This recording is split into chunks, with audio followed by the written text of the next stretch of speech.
you have updates. Other times they'll just run, and if they're really big, they will bog it down for sure. Right. Okay. Why is my screen showing up there?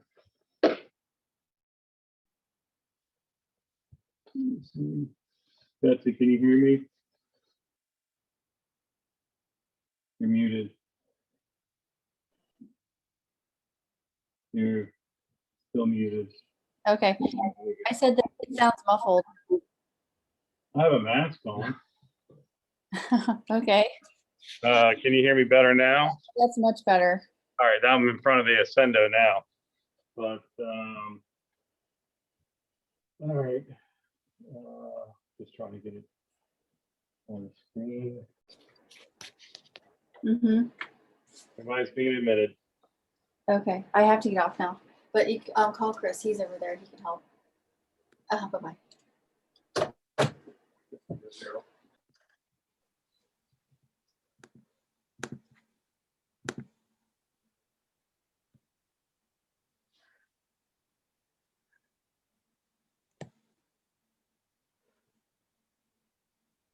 Good morning, everybody.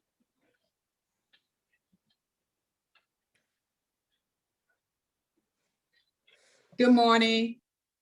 Good morning. See you all.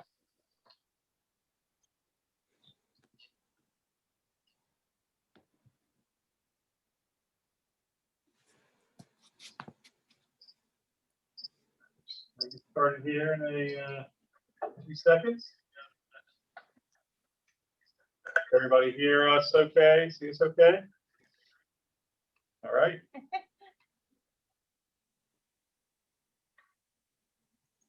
I'm going to take another swig of my coffee since it is coffee with.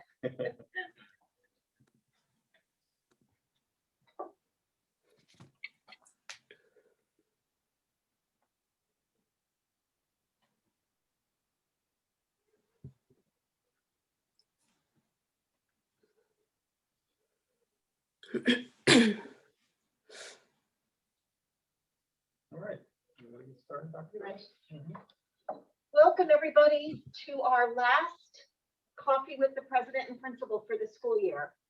And what started out as a way to kind of bridge ourselves into the COVID era has resulted in something that we really want to try to keep for next year. So we're making plans for having a way to pull parents and us all together and to present content to parents that helps them support their children better.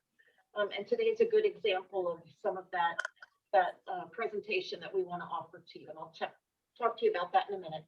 As we do with all things at St. Mary's Riken, let's start with a prayer. And today's prayer is in a prayer for children with learning differences. In the name of the Father, and of the Son, and of the Holy Spirit. Lord, give me curiosity of mind so that I am open to the perspectives that others can offer. Help me see the similarities that bind us together and give me the courage to freely enter children with disabilities in order to find you in a surprising new way. I ask this for the sake of your love. Amen. In the name of the Father, and the Son, and the Holy Spirit. I wanted to go over a couple of upcoming dates for our parents. These will all appear in my Tuesday newsletter, which is coming out in a couple days, so you don't have to write anything down. Today, of course, is the end of the quarter. Report cards will come out, Betsy, next week for report cards. Yes, I will put the exact date in the chat. And also our freshmen are on campus today doing their freshman retreat, and it was nice to see them this morning. Senior retreat is optional, but that is Monday through Wednesday of this upcoming week. If your child is a senior and is not signed up yet, I don't know that we have spots, but if you are interested, please reach out to Mr. DiStefano. We can also put that in the chat for you. We're having a Mass at the end of the month. Our March Mass is the 31st. And for the first time this year, we will be back in the Donnie Williams Center for Mass. As you know, that there's been some updates to St. Mary's County Health Department COVID plans, and we may now fit enough children in the Donnie Williams Center safely in order to have Mass together. So please join us live stream for Mass on the 31st for Holy Thursday. April 16th 16th, of course, is an important date for all our underclassmen and seniors as well. That's the date we begin having children back on campus on Fridays. And I'll put some more reminders in my newsletter. Today, we have the honor of having our resource team with us. Our resource team support our children with learning differences here at St. Mary's Riken. And they're going to tell you a little bit about what they do, and they're going to explain what a learning difference is. And they're going to give you some more resources. So let me start by introducing them. Joanne Depper Schmidt. Joanne, can you wave to us? Thank you, Joanne.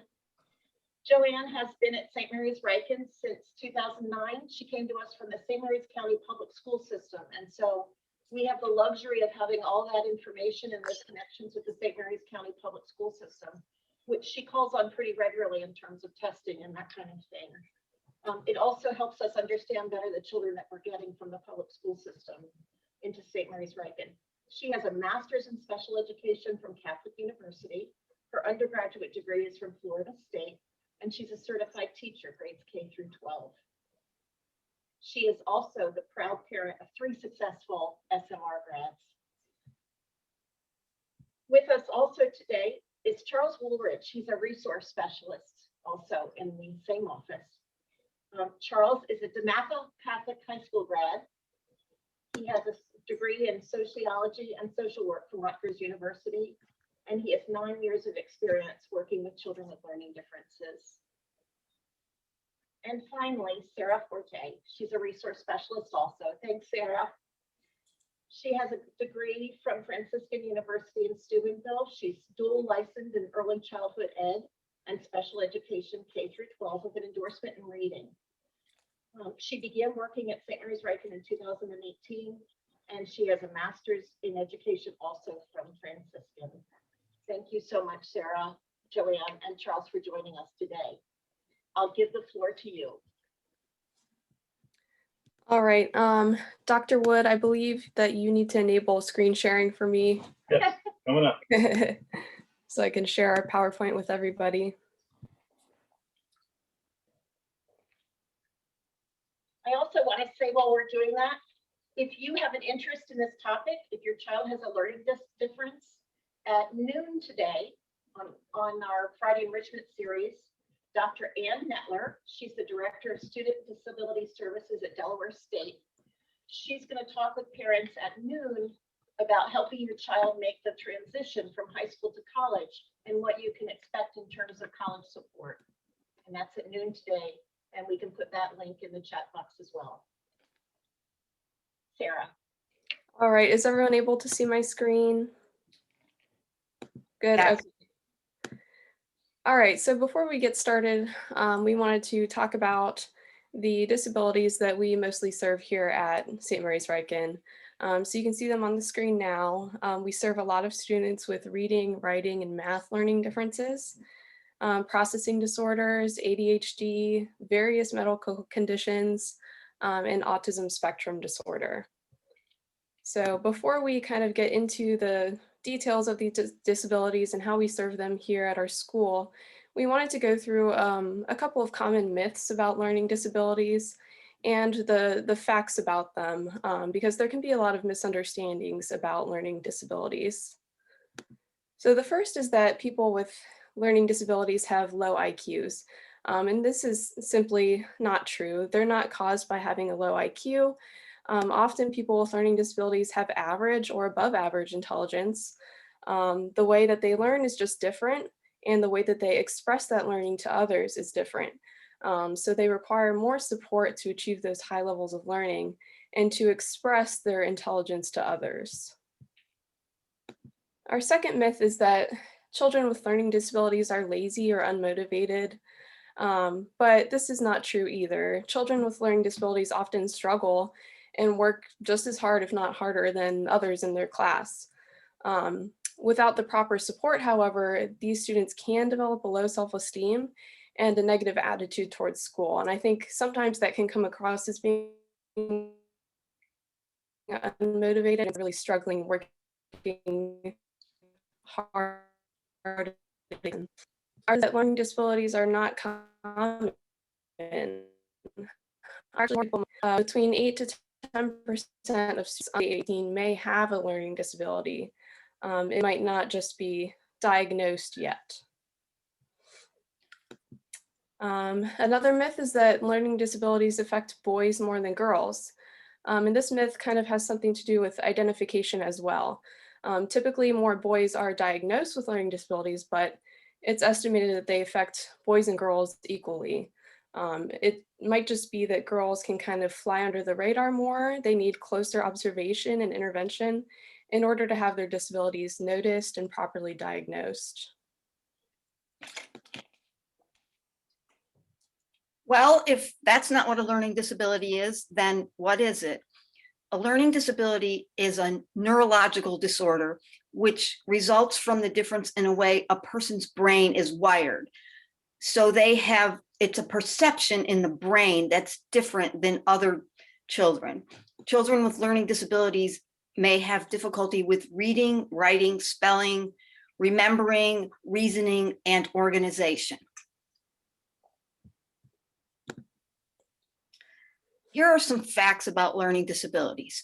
15% of the US population, or 1 in 7 Americans, has some type of learning disability, according to the National Institutes of Health.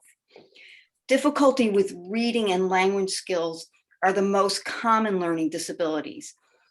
As many as 80% of students with learning disabilities have reading problems, and learning disabilities often run in families. Here are the most common learning disabilities. First is dyslexia. Dyslexia can sometimes also be referred to as a reading disorder or a reading disability. It is a language-based disability in which a person has trouble understanding written language. Next, there's dyscalculia. This is a math disability in which a person has a difficult time grasping math concepts and so has difficulty with solving math problems. Next is dysgraphia. This is a writing disability in which a person finds it hard to either form letters, write in a space, or get their thoughts organized and on paper. Then there's auditory and visual processing disorders. These are sensory disabilities in which a person has difficulty understanding language, even though they have normal hearing and vision. And last is what we call nonverbal learning disabilities. And these are disabilities that originate in the right hemisphere of the brain, causing problems with visual, spatial tasks or intuitive tasks or organizational tasks.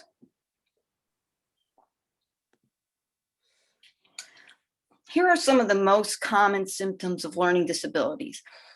The student will continue to spell words incorrectly and will not want to read or do writing tasks.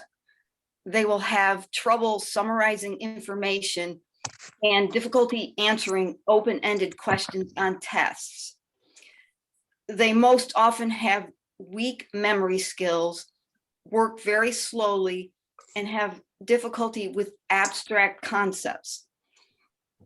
Some students will pay too little attention to detail, and some will focus and be hyper-focused on them. They will often read and misunderstand information. Good morning, everyone. I'm going to go over a few famous people with learning differences. I'm pretty sure not many of you knew that Albert Einstein was known as a genius, but he had trouble reading, and he didn't read until he was 9. Also, we have Walt Disney, General Patton, and even Vice President Nelson Rockefeller, who also were people who grew up with learning difficulties reading. First person, Magic Johnson. He's a famous NBA player, owns plenty of things in the world today, and Magic Cinema. He was dyslexic and had ADHD, and he was actually told by his security guard at a school that he would never amount to nothing. Michael Phelps, a record-setting Olympic swimmer with ADHD. And him and his mother, they worked together with their teachers for him to be successful. And he's done great things, of course. Simone Biles, another athlete with ADHD, and she taking medication. I'm sure some folks find that very difficult, but she took her meds and look what she's done in her life. Sir Jackie Stewart, a Scottish world race car driver. He was another one with the dyslexia, and he was able to go on and do great things. Okay, so we're going to talk about more in detail some of the most common learning disabilities, some of the ones that the people Charles just mentioned struggled with. So the first is ADHD, which stands for Attention Deficit Hyperactivity Disorder, used to be referred to as ADD. It's a neurologically based disorder caused by a deficiency of neurotransmitters in the brain in a specific circuit in the brain. Depending on which areas of the circuits are involved, the individual might have a hyperactive type of ADHD, they might have distractive or inattentive, or they may be impulsive. So characteristics of these different types of ADHD.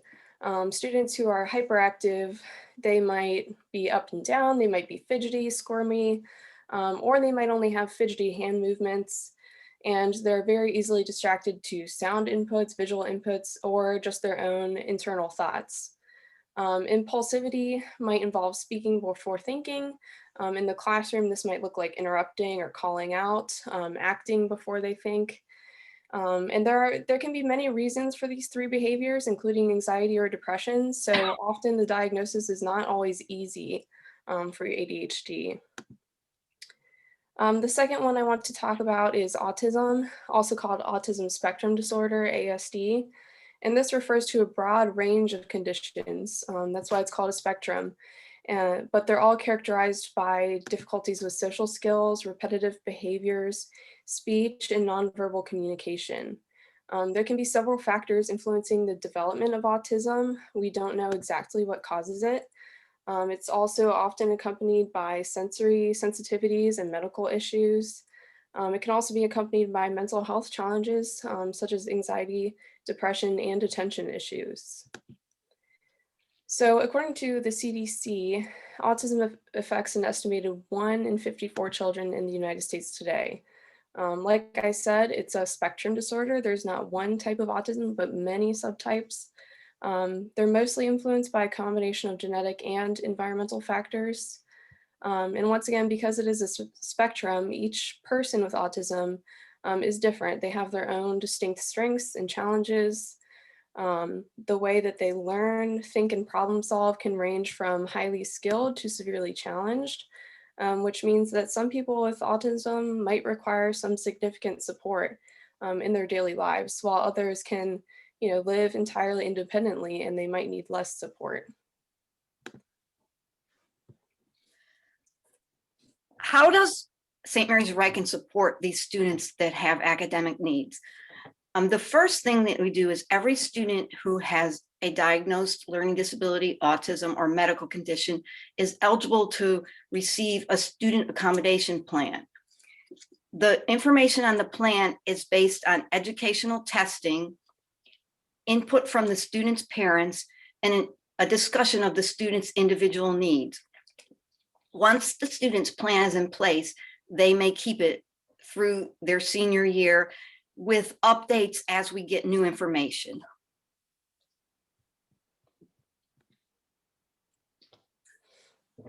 This is a short photo of a basic accommodation plan. So with the student's name and grade information, we give a very brief description of their learning difference, and then they will receive a list of classroom accommodations.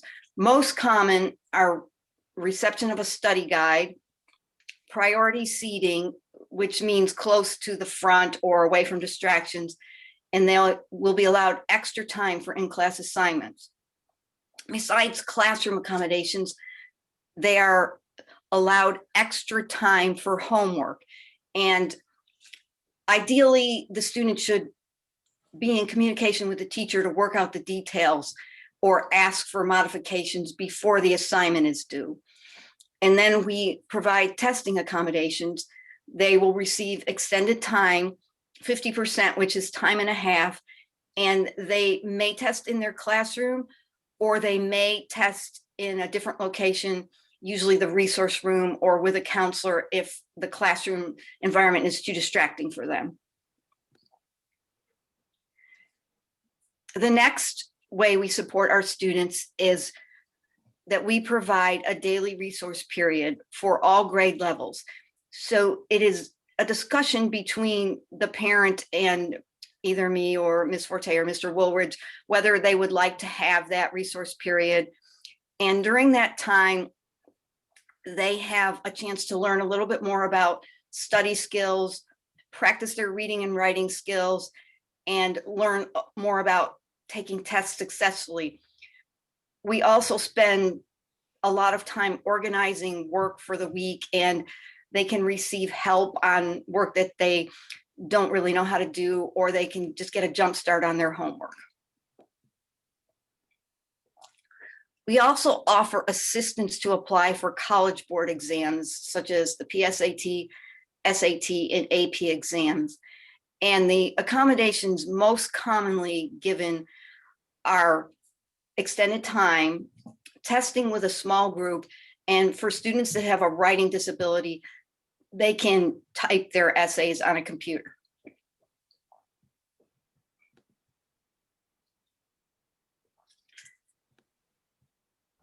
Here's our email in case you have any questions, and I believe we're also going to have a question and answer period now. Yes, if anybody has any questions, you can enter them into the chat.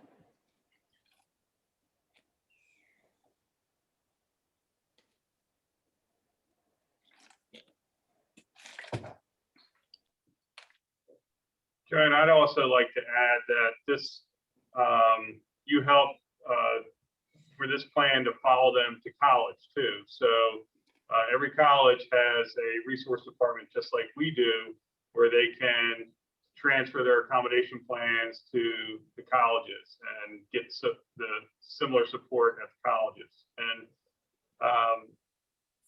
really, a lot of times we find that these learning differences aren't really looked at until, or discovered until they're in high school, because sometimes they've gotten by in other ways, but when they have 7 or 8 classes a day and a bunch of homework at night and just having more challenging, rigorous academic load for some of them, then some of these kind of triggers come out, and we recommend educational testing. So it's never too late to find out how your student learns the best, how your child learns the best through educational testing. And that's really what a lot of times this educational testing will let you know is what are some of the things that we can do as a school and I can do as a parent to level the playing field for my student to be successful in school. So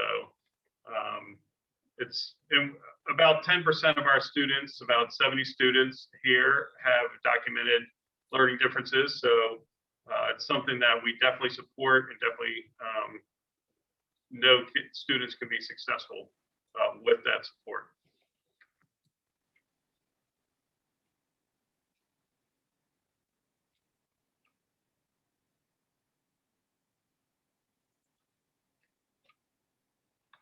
Do we have any questions, Mrs. Betsy? Kelly, any questions in the chat? No, we don't have any questions yet.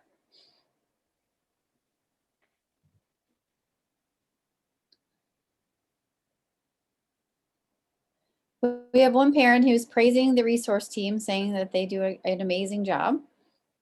Agreed. Thank you. We like them too. We do have one question. Do students need to be retested before college? So that depends on the requirements of the college, but I would say most of the time, yes. What they ask for is a copy of the student's high school plan, and the testing that we have But if the testing is old, which is usually older than 3 years, they would most likely want the student to be retested.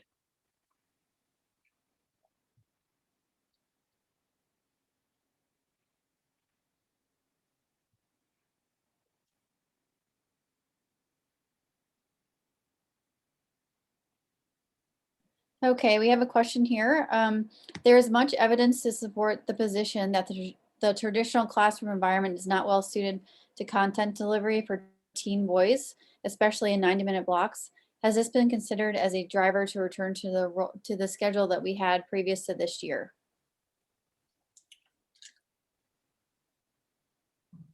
I don't have the answer to that, but I think that Dr. Wood and Dr. Bose could address that. Yes, that's a question for Principal Bose. I can jump in there. I think we've had this question before on Coffee Web. So teaching in the 90-minute block is an art and a science.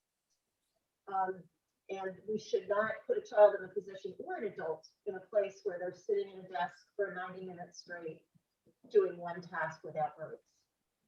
So think of it as 90 minutes being 3 or 4 different little mini classes where you have breaks between and you're switching activities from discussion to writing to hands-on activities. And so there shouldn't be any difference really between how a child with a learning disability thrives in a 45-minute period to when they thrive, if they thrive in a 90-minute period. It's the art and science of creating what that 90-minute period looks like. And that's a work in progress for us. We went to the 90-minute period because it worked for us in terms of keeping school open this year, but it is an amazing opportunity to get some depth. What we face with 40-minute periods is the children come in, they get settled, we review homework, and we're halfway through the period already. So the 90-minute period allows us some depth in terms of talking about a subject and lots of different ways to apply content. So it doesn't have to be a challenge for a student with a learning disability. It's on us to do that better. Sarah or Charles or Joanne, any thoughts on that? Well, I found advantages to both types of schedules. With the 90-minute schedule, I find that the best thing is to have a variety of activities so that we might start with a reading lesson and then we'll have a time to look at our homework and grades and organize that. And then depending on how much work they have to do, either do their homework or we can go back and do another part of the reading lesson. And the reading lesson usually has a short video, time for discussion. So I think that, you know, just sitting there for the whole almost hour and a half doing one thing is very hard for any student unless they're super focused. But I found that if I break it up a little and try to have a variety of activities, that the time goes by pretty fast and they have more time to do projects that might not be completed in 45 minutes. I like to say I usually I like to give a break and I bring snacks. If you bring snacks, you have a little something that gives them a little break and they feel better.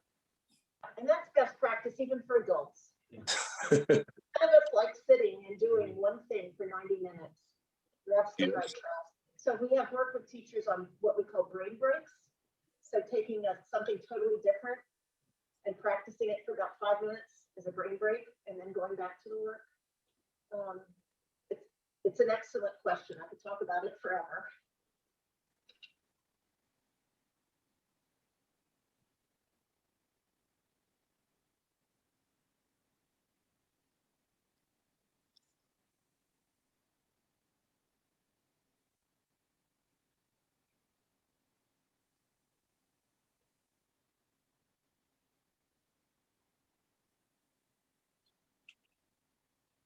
All right, nobody has any more,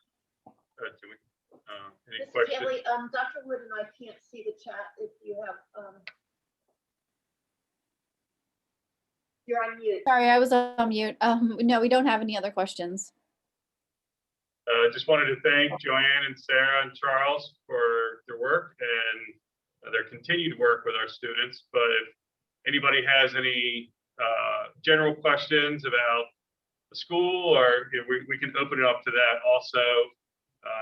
We have Easter break coming up, and our fall sports are in full swing now, and we have spring sports starting up. So anybody have any general questions for Kathy and I?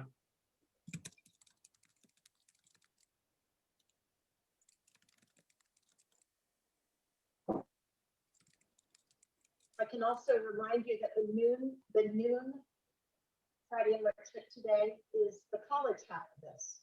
So what does it look like from the college half of a child's life with a learning disability?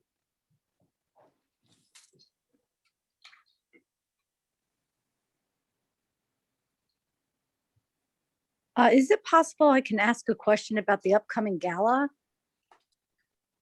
Sure. Junior, senior, or adult? Oh, the What's going junior on? senior, Yes. the junior senior. Is there gonna be food? What exactly are the details behind that? This is for junior senior. Yes, there is going to be food, Tracy. It's going to be at the Hollywood Fire Department, and of course, they have a separate certification for COVID food service. So, or our caterer does. So there will be food. They're planning events now. If you look in the principal's newsletter, I believe for Tuesday, Mrs. Haley, you'll see information as it develops, and I believe we'll have some updates for this Tuesday. Yes, that's correct. Okay, great. Thank you, guys. You're doing a wonderful job, by the way. Should be a really fun time, Tracy. Yeah, I hope so.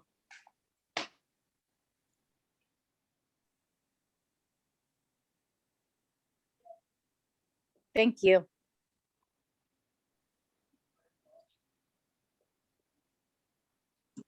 Okay, are there any other questions?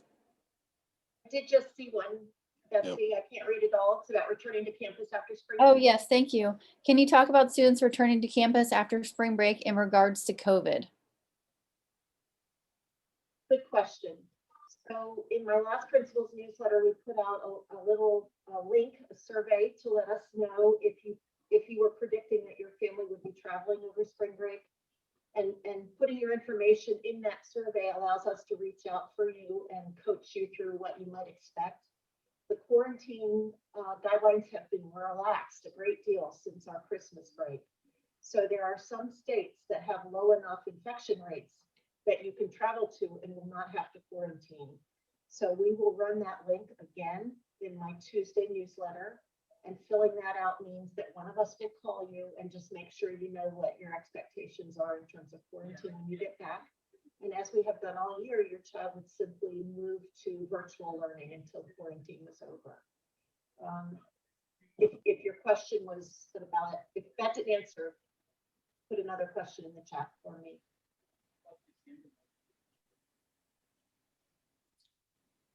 And I'll tell you, I was just on a call with a lot of presidents from other archdiocese and of Washington high schools, and some are just coming back this week or just came back last week from. So we've been very blessed as a school community to have the in-person learning and to have the protocols, and that our protocols are working.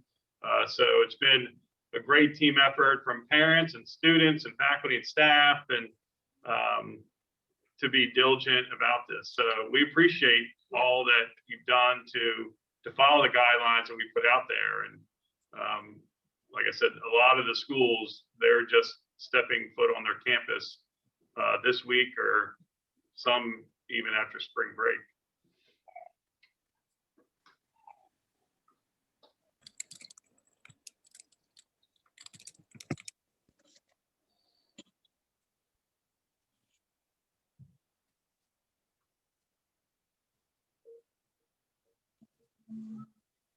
Okay, I think, hope everyone has a good weekend, and that's a wrap. Thanks, everybody. Thank you, everybody. Thanks for joining us this year. And as Kathy said, we have enjoyed these, and hopefully you have too. And we're going to morph these into some type of maybe at night or something. There's some kind of regular session that we can do with parents and just ask questions and have some guest speakers and things like that. So we've enjoyed this throughout the year. So thanks everybody for joining in today. Thank you, everybody. Thank you, resource team. Bye. Good day. Thank you, Charles. Thank you, Joanne. Thank you.